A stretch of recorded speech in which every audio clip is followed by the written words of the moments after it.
চিন্তা করো, 3 দিন পর বিদিশা ভাইফোঁটা স্ট্যাটাস দিচ্ছে। 3 দিন পর কি দিয়েছে দেখি। বিদিশার দাদা ভাইফোঁটাতে বিদিশাকে ফোন দিয়েছে।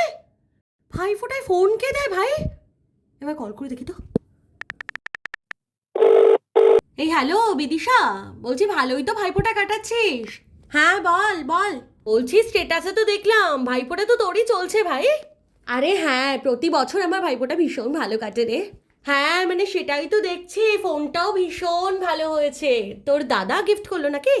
ফোন গিফট করেছে? কে, কোথায়, কবে? না তো। ওমা সে কি, তুই তো হোয়াটসঅ্যাপ স্ট্যাটাসে ভাইফোঁটা গিফট লিখে ফোনের ছবি লাগিয়েছিস। কে কে দিয়েছে মানে? ও তো ওই ছবিটার কথা বলছিস? আরে ওটা তো ছবি তোলার সময় ভুল করে ফোনটা স্ক্রিনের মধ্যে চলে এসেছে। অ্যাকচুয়ালি ফোনের পাশে যেটা রাখা আছে ওটা আমার দাদা আমাকে gift করেছে। खत्म। Bye bye tata goodbye गया।